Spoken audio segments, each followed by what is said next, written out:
Vamos fechar mais essa rodinha aí, para ficar mais redondinha.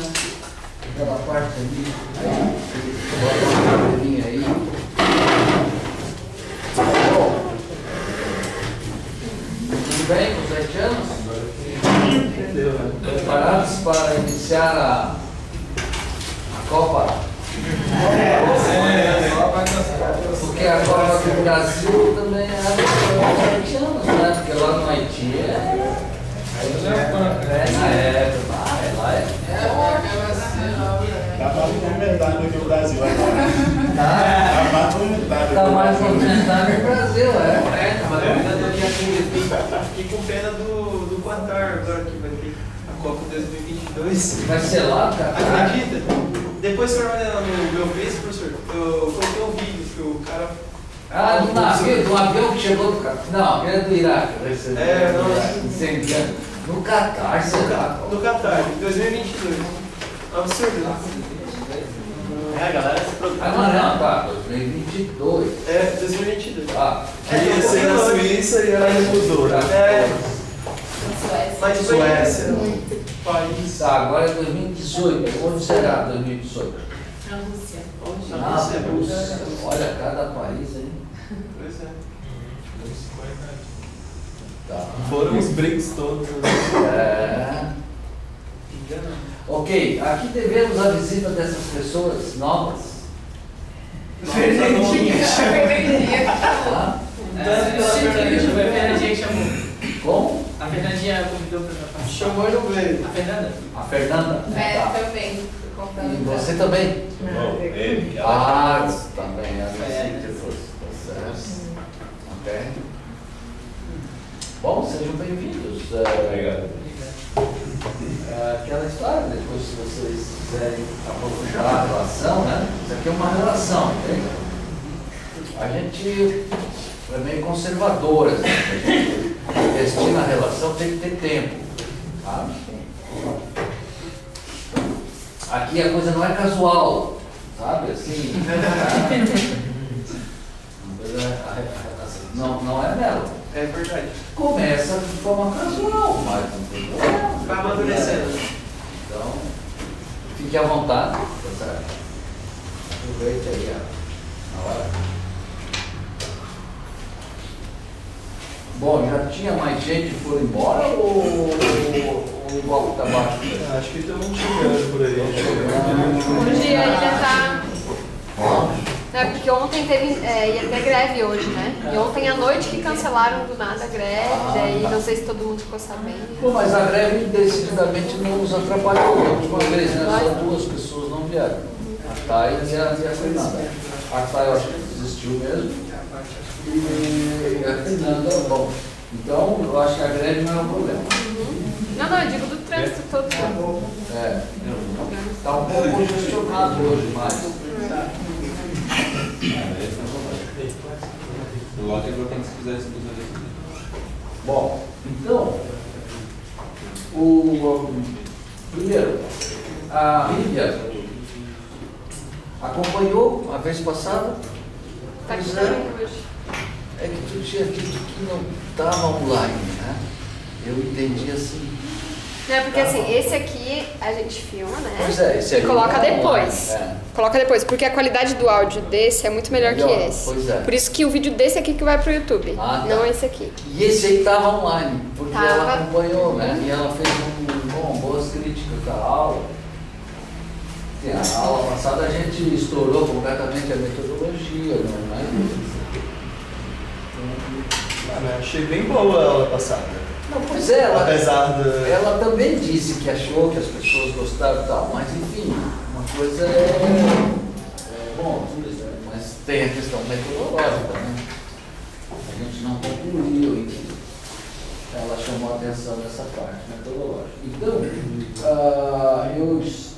Então, hoje a gente continua nas incertezas e eu queria tentar recuperar um pouco a metodologia, vamos ver se a gente consegue.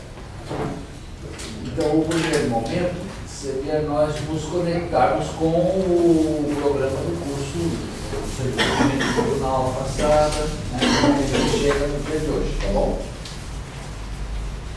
Aí o segundo momento é a gente trabalhar a dialógica do dia, vocês começaram discutindo. No terceiro momento é eu apresentar o texto auxiliar.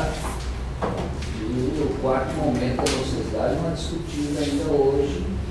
E depois, o quarto momento é a gente encerrar com um diálogo, certo? Então, sobre a semana passada, eu enviei aqui o texto auxiliar. Então, eu peço que vocês, quem não tem forma, eu tirei 10 cópias, espero que alguns tenham.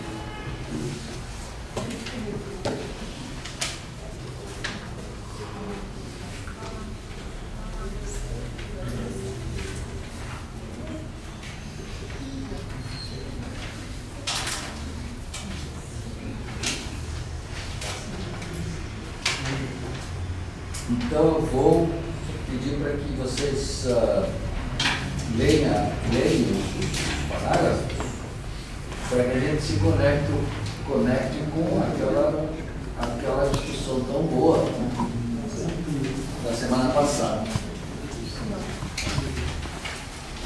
Pedro, dá para você ler, começar? Vamos, eu pergunto, podemos começar? Como é que é o nome dele? Sanders. Tá, nós temos aquela regrinha do karma, lembra? Não. Quem é que sabe explicar para ele e para...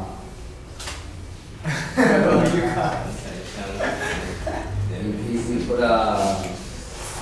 Merlange? A Merlange. Não. Tu não é Merlange?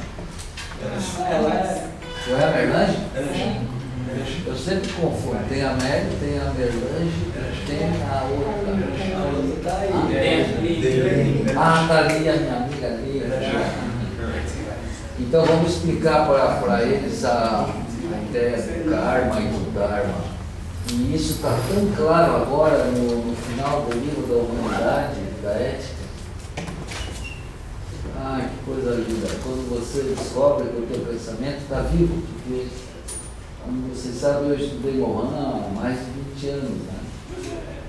E aí eu vejo que essas coisas que eu falo, está lá escrito no livro. Essa ideia de que todo dia que tu acorda, todo dia que tu acorda, é nesse dia que tu pode mudar o mundo. É neste dia que tu acorda. Porque o dia que tu acorda é o dia que tu vai viver o teu futuro. Cara, e hoje eu estou trazendo para vocês umas frases muito fortes a respeito do futuro. Então, o dia que tu passou já faz parte do karma que tu vai deixar para os teus filhos.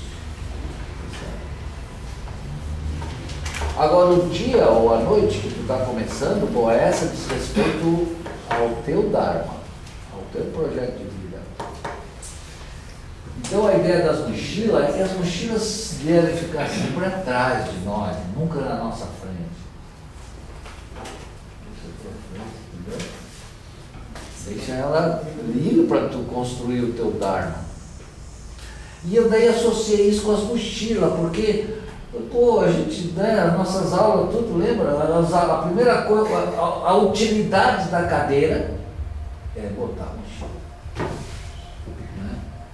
E aquilo foi anos e anos ali, eu disse, essa coisa tem alguma coisa para me ensinar. Eu não vim para a aula para ver mochila, cara. O professor não vai para a aula para ver mochila. Ele vai para ver anotações das pessoas. Mesmo. Tá, hoje tem uns notebooks, sim, né? São os cadernos, mas ainda, ela tem um caderno, tá lá, ou as pessoas, papel. Essa é a ideia da aula. Tu imagina, cara, um professor com todas as suas décadas e décadas de estudo e trabalho e para a sala de aula para ver mochila. Nossa, mentira. Hoje eu estou entendendo porque essa coisa faz sentido. e eu uso minutos para falar isso para vocês. Vocês vão entrar um dia numa sala de aula, Sandra, como professor.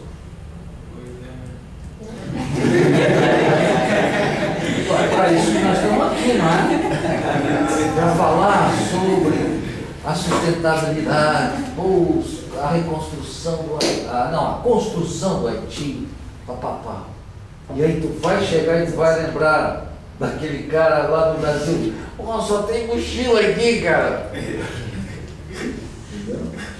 E aí tu vai dar aquele choque, né? Mas tem que criar o contexto, não adianta dizer, tira as mochilas. Não. Ó, eu já tive o problema com o chiclete. Não é o problema. Minha relação com o chiclete, com a mochila, com o óculos escuro. Então a gente foi criando estratégias para trabalhar isso. A questão do sono. Vocês sabem que nas minhas aulas, não sei se tu te lembra disso, tinha um cantinho do sono, né? Porque eu respeito demais a questão do sono. E é claro, a gente estuda, sabe que acorda às 6 da manhã e ontem estava lá, era meia-noite. E ainda tem que resolver um dente. Quer dizer, hoje tu deve estar, a essa hora tu já deve estar com soninho, né? Não que eu dormi de manhã, né? Bom. Então eu quero dizer para vocês o seguinte, eu resolvi legal a coisa do sono. Então é um acordo, claro que é um acordo só tem validade na minha sala. Nem é bom que se fale fora, entendeu? Mas a gente tinha uma cadeirinha lá, a pessoa ia para lá, baixava a cabeça, tirava o soninho numa boa. Teve um jovem, tu conheceu o Dani? Conheci. O Dani, cara, ele chegava a deitar no chão. Esqueci, cara. Acho que Thiago faz isso também. Quem? Aproveitar que ele não tá aí. O Thiago. Não, um dia ela chega, hoje ela não veio aí. Então, eu acho que é isso, é tu valorizar o sono. A questão do chiclete já parece que meio que passou de onda, já não vejo mais vocês mascando chiclete. Então também, mas a gente também entrou num acordo. A questão do óculos escuro, a questão do boné, por exemplo, está me irritando essa tua touca, tô louco. Mas, você é visitante, você faz parte. Não precisava ter tirado. Eu sou um cara que evoluiu. Você está diferente. Tu conhecia ele? Não, nos conhecemos também. Ele está mais.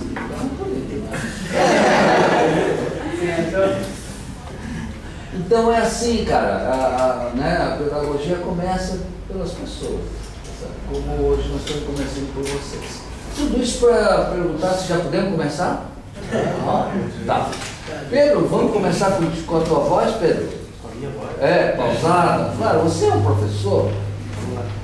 Então, existe uma complexidade de base na natureza biológica de todos os fenômenos relacionados à vida e à vida. Ela é dada pela dialógica autonomia e ecologia, que junto com suas interações mútuas e específicas, constituem a organização de toda a matéria viva na biosfera. A evolução do pensamento científico, a esse respeito, tem dois momentos históricos cruciais. A partir de 1935, com a proposição do ecossistema como a unidade territorial representativa do fenômeno ecológico em todas as dimensões da vida, do nicho à biosfera, e a partir de 1945, com as formulações das teorias informacionais, sistêmicas e autopoéticas dos seres vivos. A ecologia, enquanto ciência com consciência de seu contexto e o ecossistema, enquanto unidade física biogeoquímica integradora das emergências da vida, passam a ser a terceira dimensão dos seres vivos, além da dimensão individual genética e da coletiva fenotípica. Assim, a autonomia do viver dada pela neuentropia das duas primeiras dimensões encontrará seu caminho de complexificação e estabilidade nas delimitações temporais, espaciais, cíclicas e nutricionais do equilíbrio dinâmico das espécies nos ecossistemas. A autonomia dos seres vivos atinge seu clímax de complexidade nas conexões, necessidades e dependências relacionais do conviver homeostáticos em seus respectivos ecossistemas. E todos os seres vivos encontram sua hipercomplexificação no acontecimento maior da vida, que é a biosfera. Comentários? Lembrando da última aula, né? Professor, eu estou com uma dúvida que é dessa relação individual, genética e coletiva fenotípica. Sim. Por que o indivíduo... Individual genética e o coletivo. Porque o individual, ele está baseado na parte criativa lá, quando tu separa o DNA, mas aquela 50% vem dos teus hereditários. Então tem uma parte genética hereditária. Certo? Então o individual nunca é completamente novo. Você pode ser novo, né? Mas o individual também pode ser fenotípico, então, né? Não. Aí quando a gente fala na questão do fenotipo, nós estamos se referindo à espécie, ao conjunto, porque é uma outra dimensão, né? Tu é tu, mas tu é tu porque tem o nós, certo? Então é o conjunto da espécie que evolui, certo? É você que evolui, mas junto com o conjunto da espécie. Por exemplo, a capacidade de suporte num ecossistema, da onde sai a ideia de resiliência, é sempre relativa à espécie. Tá certo? É o número de caranguejos que conta se o caranguejo é um cara que está conseguindo resistir ou não. Tá certo? Agora, lá na negoentropia específica, na genética específica, o que conta é cada um caranguejo. Tá certo? Então são as duas dimensões do viver, dos vivos, é o indivíduo e a espécie. O que é que Morin vai nos trazer com clareza, para aumentar a complexidade da nossa leitura? É de que existe uma terceira dimensão definidora do vivo. Vocês enxergam isso? Qual é? O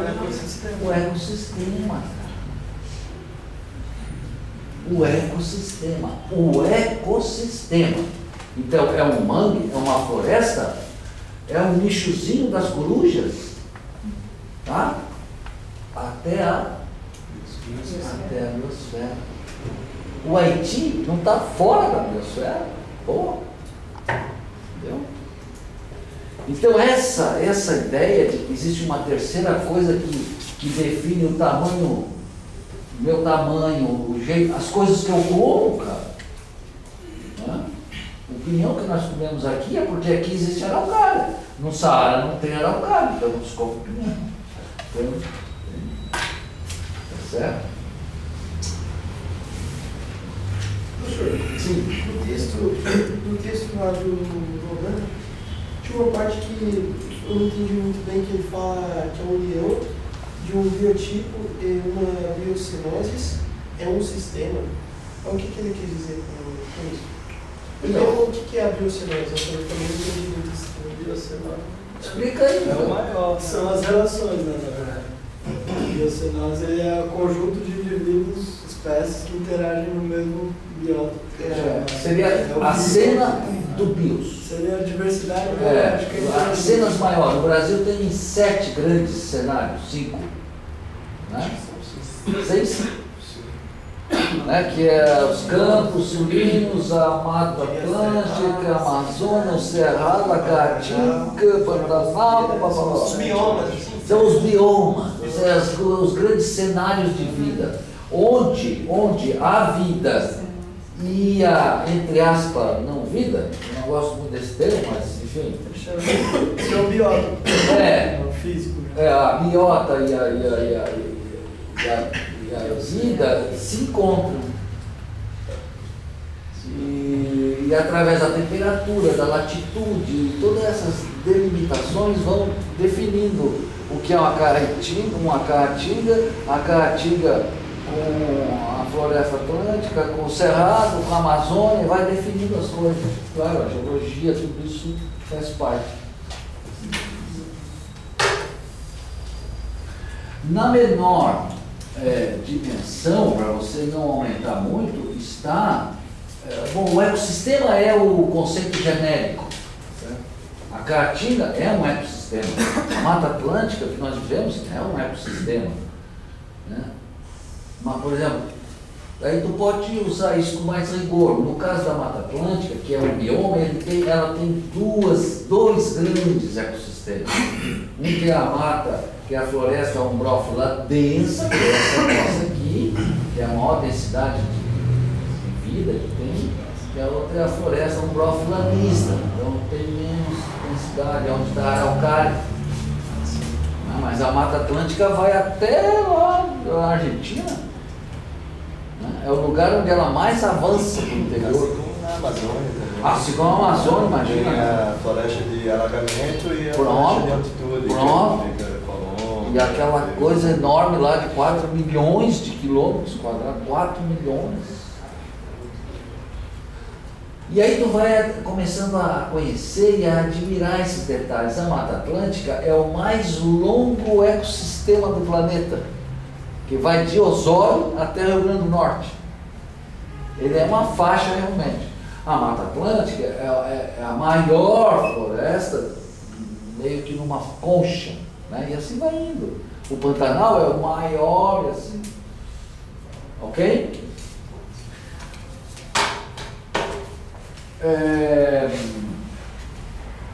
Juliana, vamos ler o segundo parágrafo? Tá bom? Para a compreensão da complexidade da vida e da própria vida da complexidade, precisamos esclarecer o contexto pedagógico doador de sentido a esta aprendizagem. Este contexto é dado pelas duas estruturas de aprendizagem complexas.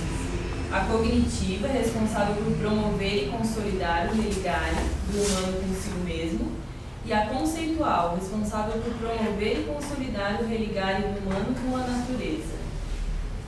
A estrutura cognitiva de aprendizagem é dada pelo tetraedro da dialógica complexa da natureza biológica: autonomia, ecologia, interações e organização, a auto-organização.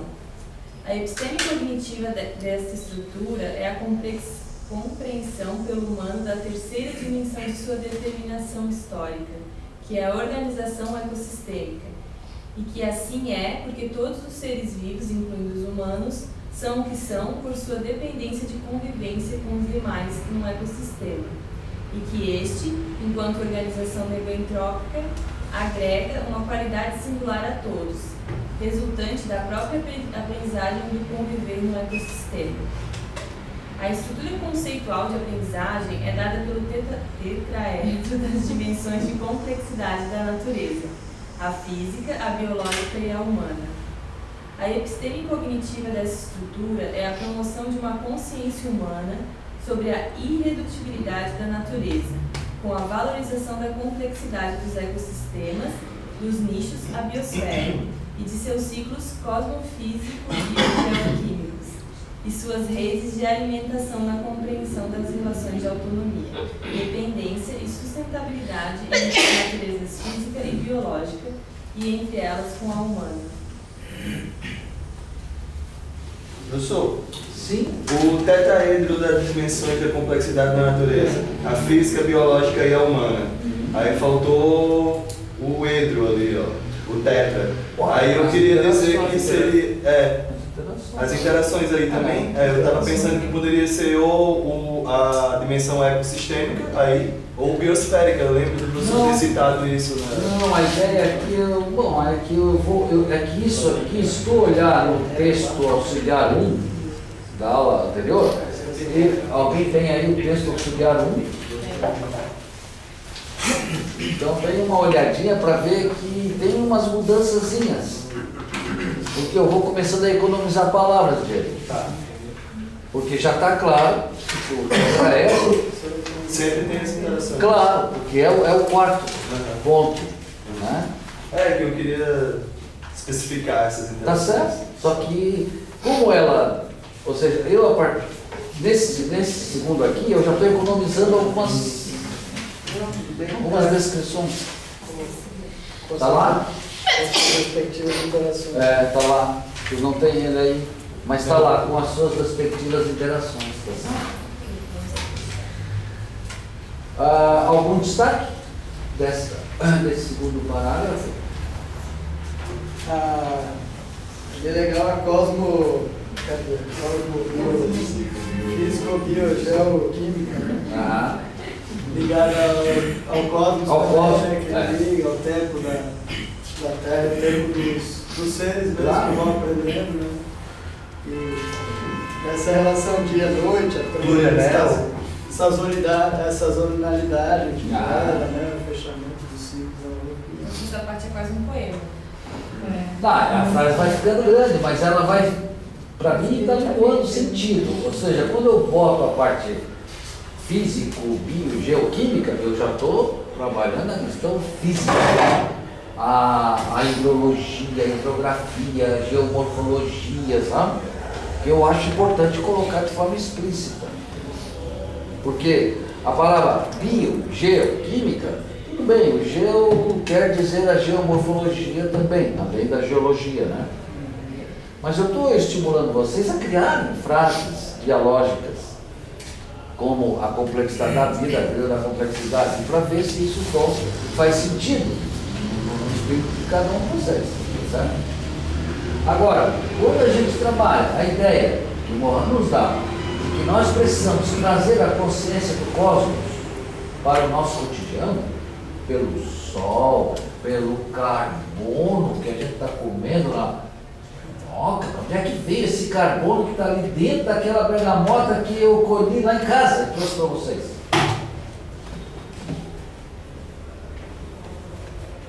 De onde é que está? Estrela, né?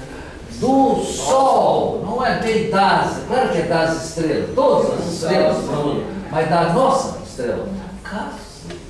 Então quer dizer que ali dentro tem um átomo de carbono que veio do Sol. Tu não tinha essa ideia? Não, tu não tinha.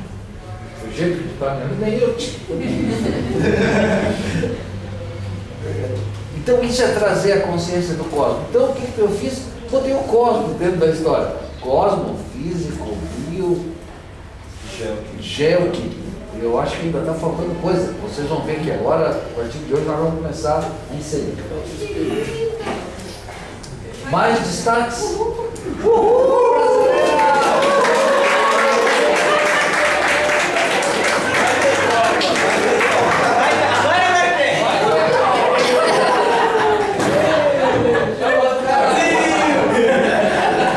Vai salvar essa Copa no Brasil. Vocês não vão torcer?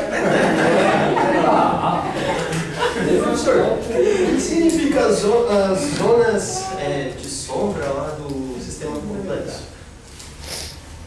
As incertezas? Acho que é os buracos negros, né? Que ele coloca. Sei. Que são como exceções, né? Não.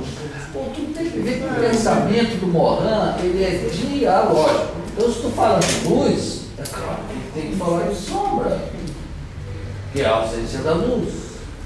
É complemento. É sempre complementar as coisas. Acho que eu não me lembro especificamente, mas talvez as zonas de sombra devem ser as zonas, claro, de pouca luz, né? É que eu acho que essa parte aí é aquela que ele fala do plurianel, dos ciclos e das cadeias. E aí ele dá o exemplo da cadeia do Sol, né? Da cadeia trófica que tem o Sol como elemento ativador da cadeia. Mas não, e que todas as cadeias, todos os anéis, né? Que ele fala, eles se interagem, né? Na verdade, o grande anel é a complexidade está em cada nível, se tu pensar em nível, né? Ela está em todos os anéis, e tal como existe a questão da luz, existem zonas de sombra, e talvez zonas de sombra que sejam como que esses anéis estão entrelaçados, mas independente disso não ter sido explorado, eles se conectam. Claro. E é essas incertezas que geram a evolução que ele fala, né? Claro. É essa zona de sombra que gera o conhecimento da vida. Isso. Inovação. Mas eu queria perguntar assim, ó, algum destaque sobre a estrutura desse parágrafo, que é igual à estrutura do parágrafo do texto auxiliar 1. Eu quero ver se vocês estão percebendo. Bote um do lado do outro. O que é que você está percebendo? Esse parágrafo é composto de quantas ideias-chave? Ideias-chave, né? As ideias usam palavras-chave, mas